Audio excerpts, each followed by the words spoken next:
విరాట్ కర్ణ గారు ఇప్పుడు కొత్తగా యాక్ట్ చేస్తున్న మూవీ నాగబంధం. అయితే విరాట్ కర్ణ గారు ఈ నాగబంధం మూవీకి ముందు లాస్ట్ యాక్ట్ చేస్తున్న మూవీ పెద్ద కాపు. అయితే పెద్ద కాపు మూవీ రిలీజ్ అయ్యి 2 ఇయర్స్ అయిపోయింది. అయితే పెద్ద కాపు మూవీ రిలీజ్ అయ్యి మంచి హిట్ అయింది. అయితే పెద్ద కాపు మూవీతో విరాట్ కర్ణ గారికి ఒక మంచి హిట్ వచ్చింది. అయితే విరాట్ కర్ణ గారు పెద్ద కాపు మూవీ రిలీజ్ తర్వాత 2 ఇయర్స్ టైం గ్యాప్ తీసుకొని ఇప్పుడు మళ్ళీ ఈ నాగబంధం మూవీలో యాక్ట్ చేస్తున్నారు విరాట్ కర్ణ గారు. చూడాలి విరాట్ కర్ణ గారికి ఈ నాగబంధం మూవీతో కూడా ఒక మంచి హిట్ తనకి వస్తుందా లేదా అనేది మనం ఈ నాగబంధం మూవీ రిలీజ్ అయ్యాక చూడాలి. అయితే నాగబంధం మూవీలో హీరోయిన్గా యాక్ట్ చేస్తున్నారు నభా నటాష్ గారు. అయితే నభా నటాష్ గారు ఈ నాగబంధం మూవీకి ముందు లాస్ట్ యాక్ట్ చేసిన మూవీ డాల్ రింగ్. అయితే డాల్ రింగ్ మూవీ రిలీజ్ అయ్యి 1 ఇయర్ అయిపోయింది. అయితే డాల్ రింగ్ మూవీ రిలీజ్ అయ్యి మంచి హిట్ అయింది. అయితే డాల్ రింగ్ మూవీతో నభా నటాష్ గారికి ఒక మంచి హిట్ వచ్చింది.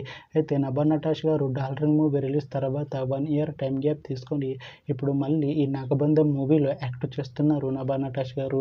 చూడాలి నభా నటాష్ గారికి ఈ నాగబంధం మూవీతో కూడా ఇంకొక మంచి హిట్ తనకి వస్తుందా లేదా అనేది మనం ఈ నాగబంధం మూవీ రిలీజ్ అయ్యాక చూడాలి. అయితే నాగబంధం మూవీ టీం ఈ మధ్య ఒక చిన్న టీజర్ని విడుదల చేసింది. అయితే దానికి మంచి రెస్పాన్స్ వచ్చింది. అయితే ప్రస్తుతం నాగబంధం మూవీ టీం షూటింగ్లో బిజీగా ఉన్నారు. అయితే నాగబంధం మూవీ షూటింగ్ ఆల్రెడీ 70% కంప్లీట్ అయిపోయింది అంటున్నారు మూవీ టీం. అయితే నాగబంధం మూవీ టీం మాత్రం చాలా కాన్ఫిడెంట్గా ఉన్నారు. ఈ నాగబంధం మూవీ మంచి హిట్ అవుతుంది అంటున్నారు మూవీ టీం. అయితే నాగబంధం మూవీని 2026లో రిలీజ్ చేసేలా ప్లాన్ చేస్తున్నారు మూవీ టీం.